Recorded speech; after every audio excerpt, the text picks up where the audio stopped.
Thank you for tuning in to today's TLDR episode of the Breaking Changes podcast. I am your host and chief evangelist for Postman, Ken Lane. With Breaking Changes, we explore topics from the world of APIs, but through the lens of business and engineering leadership. Joining me today, we have Valériane Venance, developer evangelist at Twilio and DevRel Salon organizer. Valériane shared a very pragmatic view of being a developer evangelist and what it was all about. She emphasized the global reach of APIs in our programs and the increasing regulation that is shaping the API landscape. Let's start with the basics. Who are you and what do you do? So I am Valériane Venance. I am French, as you may be able to tell regarding my accents.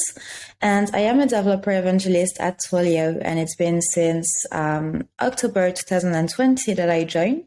So I joined Twilio during the pandemic. And before that, I was a developer advocate for a French cloud company. That name is Clever Cloud.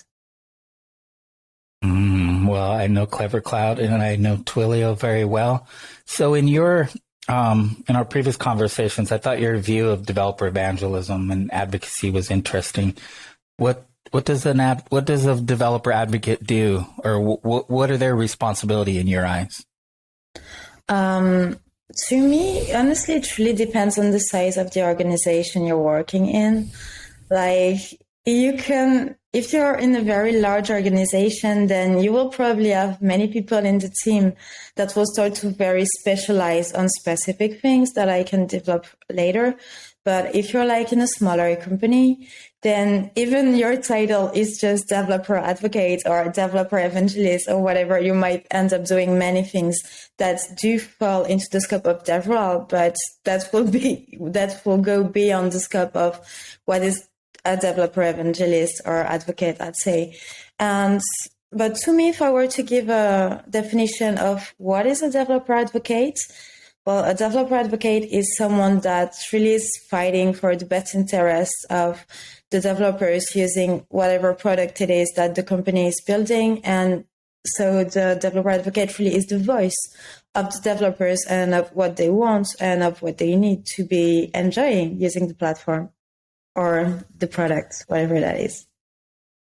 I agree. Definitely being in service, being an advocate for the developer is an important aspect. And I would say in the API world, API consumers, being an advocate for them because API producers like Twilio and others, it's easy to just think about what we want and not pay attention to our many consumers. So I think that's a pretty important role. Do you have to be a coder to be a developer advocate in today's world? I think that depends. I mean, we all know Chloe Condon, and she wasn't dev at the beginning of her career, and she's still doing an amazing job. So in today's world, no, but maybe in the previous one, yes. Anyway, I think that even if you don't come from a coding background, then you have to be eager to learn how to code because you will need it at some point. You will speak and talk and resolve problems that developers have. And if you have no idea of what their daily, day-to-day task is, like, you cannot help them in a proper way, in a way. I mean, you don't have to be a super rock star developer to be a DevRel, but you still need to know how to code at some point. What are some of the most important ways that things that you do to reach developers, to listen to them, to engage with them and understand what they're needing? So this is many questions. I think that now is a good time to be back to in-person events and to really just ask the developers about what their feelings are and stuff like that. And I think this is the kind of interaction that I do prefer because it has this tiny thing that you can't really emulate on software, I'd say. But otherwise, there is like spaces for you to ask questions on specific products, like on Stack Overflow, Reddit. Also, having my DM open on Twitter is very helping people, and also LinkedIn. because sometimes I am just like, yeah, I have this issue with the platform. Can you help me? And most of the time I can help them within 5 minutes. So yes. Yeah. And I also think like creating feedback loops from developers and not just gathering feedback, but have it implemented somewhere in the roadmap of product development and how to decide what and when to do what is a very major issue in our work. And I think this is a developer advocate's role to be like the interface because between that feedback and the product teams.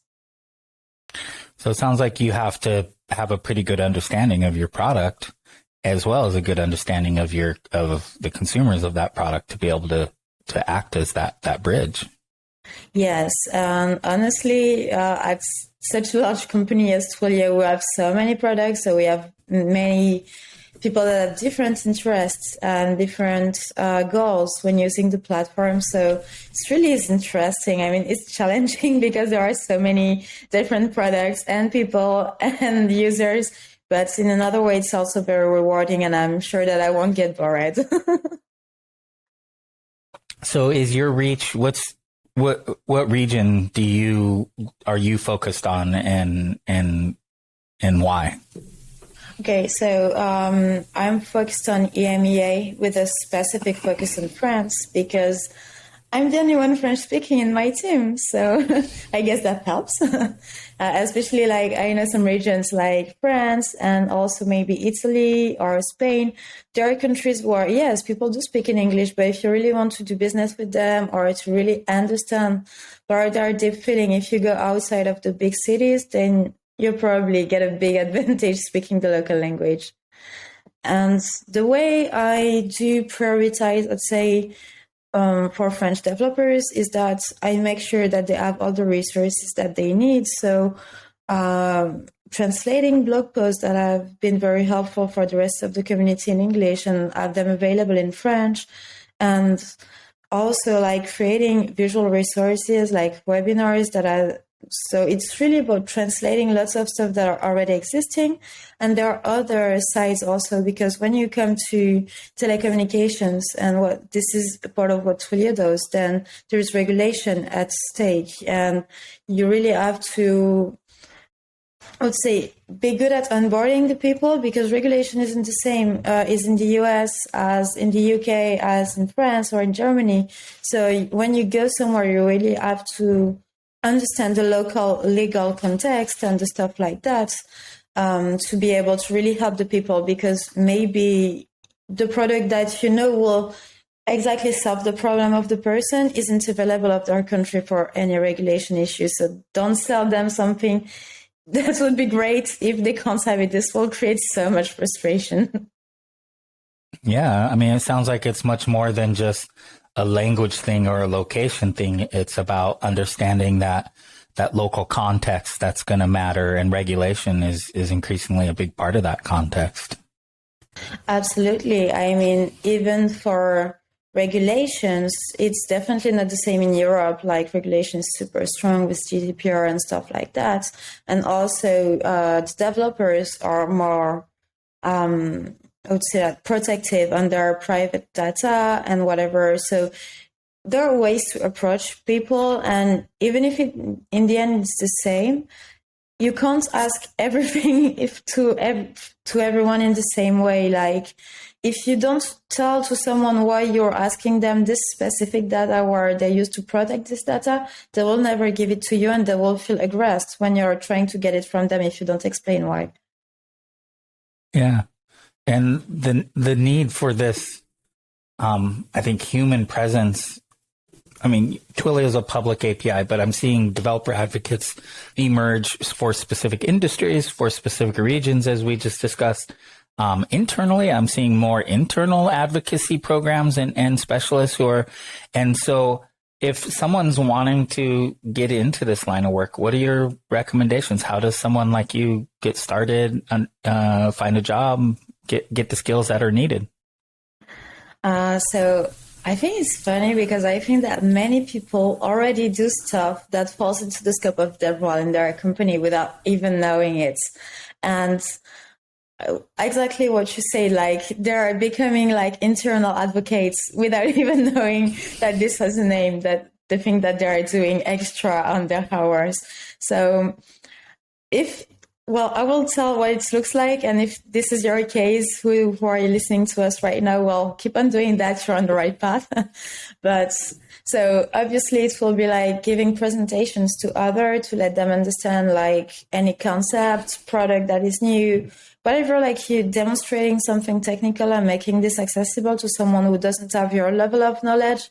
This is already like evangelizing or advocating for something. If you're writing a blog post, then you're already in the loop as well. If you like video production or streaming, then this is already stuff that are in the loop as well.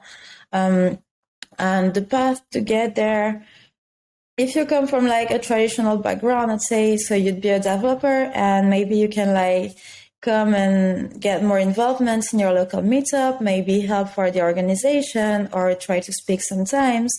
You can also, yes, write blog posts, but not only for maybe your company. You can, well, either if you write for yourself, then maybe try creating something for your company, and the other way around. If you only write for your company, then try having like maybe a Medium page or something for yourself.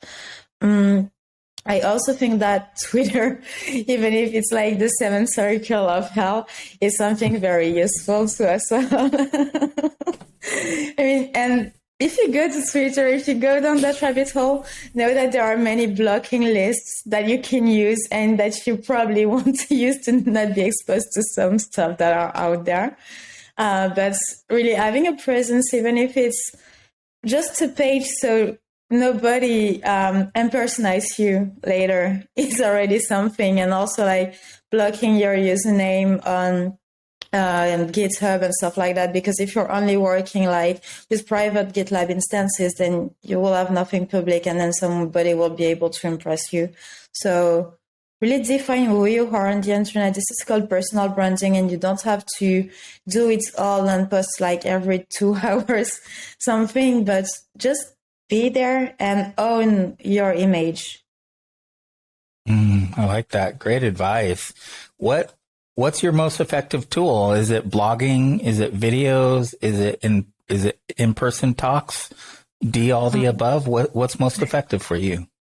So I have opinions on the effect of those all.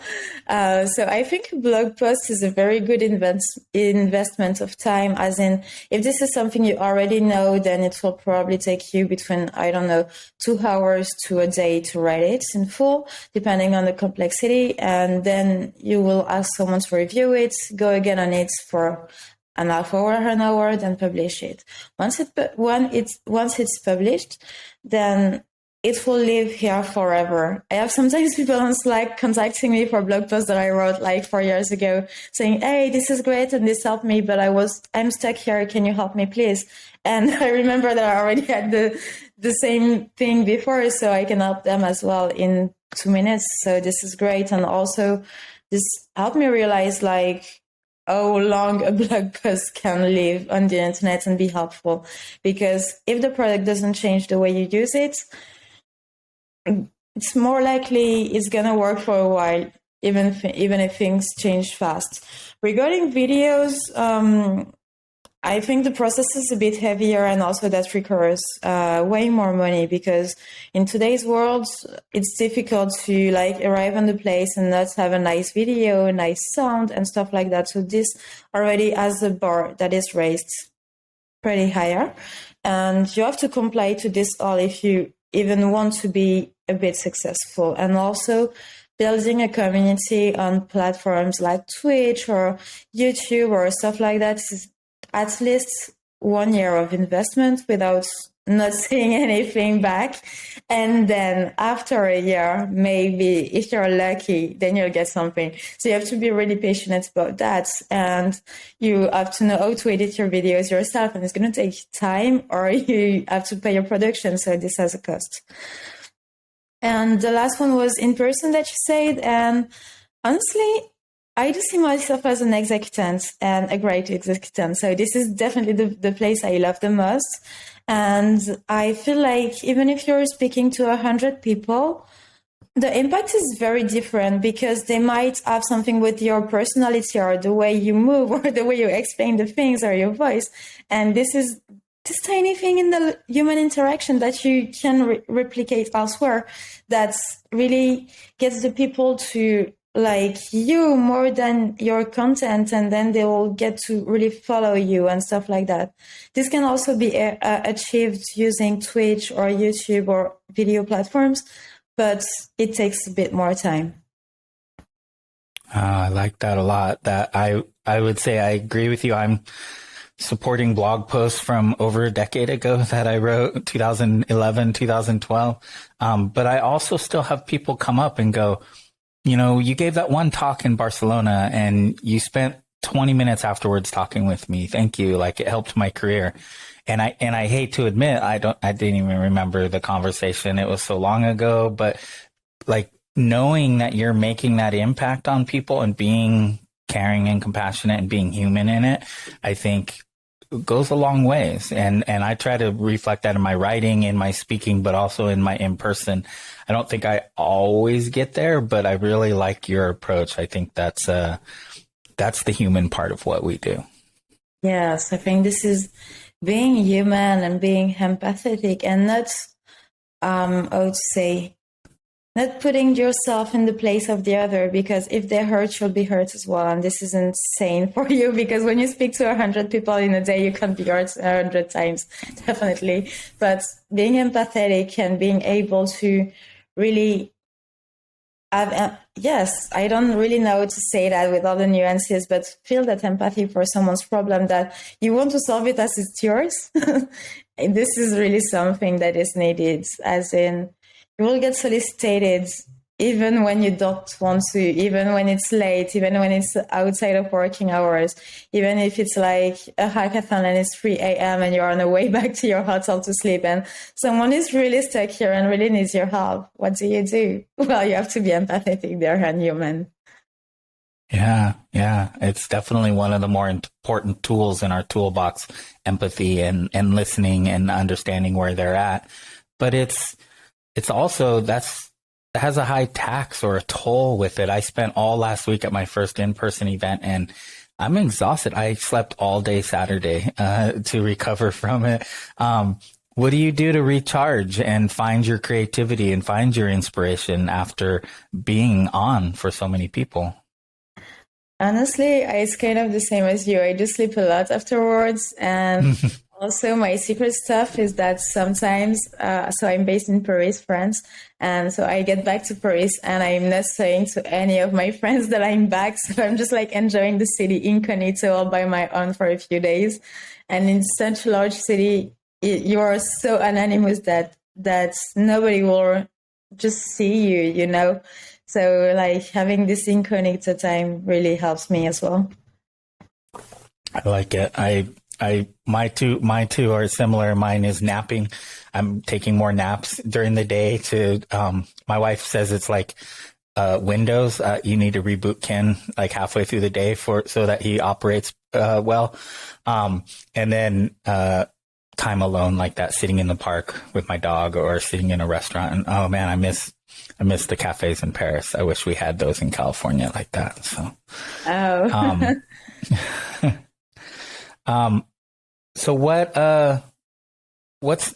the future look like for you as a developer advocate? Where do you see yourself going in the next few years? Is it just centered on helping and working with people? Is it hacking new projects? Like what do you look forward to?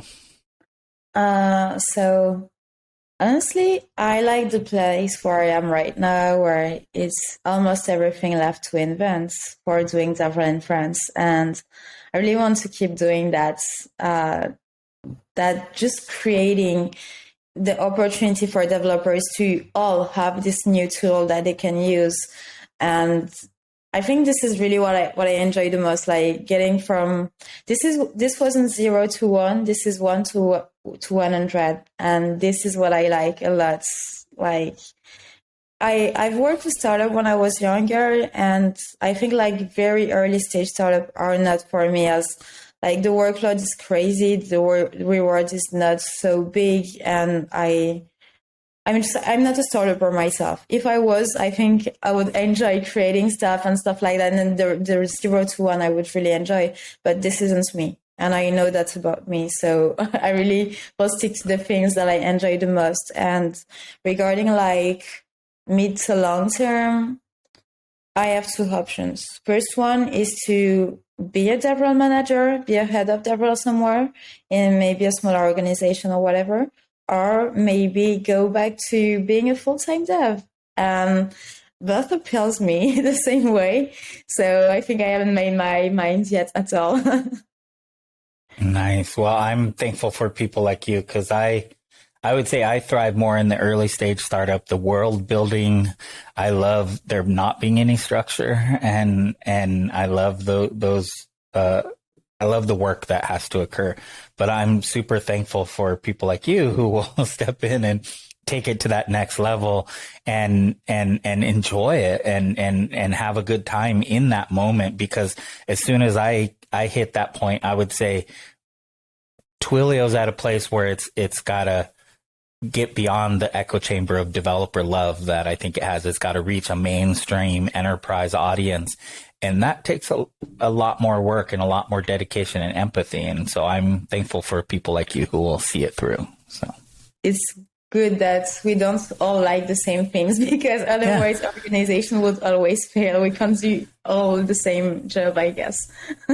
Yeah, I think that's important, having, a diverse set of personalities and voices. I mean, I run our developer relations team at Postman. And so the personalities I'm always looking for, I don't want a team of the same 10 characters. I want a whole cast of characters with different skills and different abilities and different life goals, because I think that makes for the best. I don't know. I see my DevRel as like kind of a carnival, a street carnival with different, sideshows and acts. Some of us are jugglers. Some of us play with fire. And it's all about getting people's attention, but then helping them be successful and, in what they're trying to accomplish in their work, in their day, but also feel like they were heard, I think is what I'm trying to achieve. So, with Twilio, what's the coolest thing that you've seen someone build, or would you recommend that someone build when it comes to the platform? Honestly, I think like one of the coolest things that Twilio has is Twilio Quest. It's a video game that is like 16 bits designed. And the music's are cool, the visuals are cool, the things you can learn inside are cool. So I think this is one of the coolest things. And the even coolest thing I saw with that is that they built arcade cabinets where you can play through your game, and they had it at some conference in New York. And I wish I was there. That's cool. That's I think gaming is a way, a doorway to many folks when it comes to programming and becoming more technical, and playing games just makes it, I think, a little bit more enjoyable and fun before you get to building some of the boring business tech that a lot of us have to own. So, it's been great to talk to you. I love your view of things. I hope people listening to this will learn more about developer relations and want to get involved. There's a lot of opportunities, like we were saying, for regions, for specific technologies, communities, companies, internal, external. So what thoughts or advice do you have for new people when it comes to not just, we talked a little bit about getting a job in the space, but as far as being successful and being happy and finding their way as a developer relations? So my best advice would be, since you can be definitely full remote these days, find your community, find your local DevRels, because we're here to help people. We love to help developers, and we even love more to help other DevRels. I myself hosting the DevRel Salon in Paris. And I see the community growing and growing, and honestly, it fills my heart with joy because it's just people helping each other, being successful at this job. So to me, find your communities on Slack, find your communities on Twitter. I know that there is the Twitter DevRel Advocados that is sharing tons and tons of awesome content.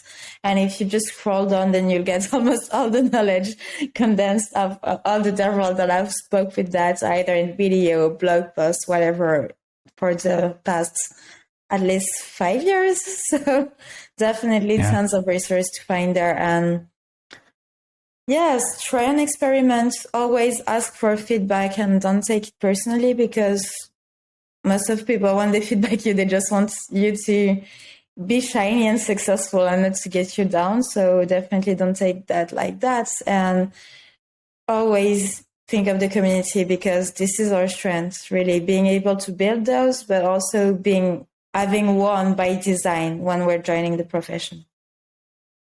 Yes. Thank you for that. I wholeheartely agree. I think the strength in DevRel is the continued growth in the community that I've seen in the last 5 years. It's a really strong community. People help you learn anything that you want to understand. So it's a good time to join DevRel. Thank you. I appreciate your time today. This has been great. I love your view of things, and thank you for joining me. Thank you for having me. All right. Well, hopefully we can talk again soon, but enjoy the rest of your day. Thank you, and you too. Bye.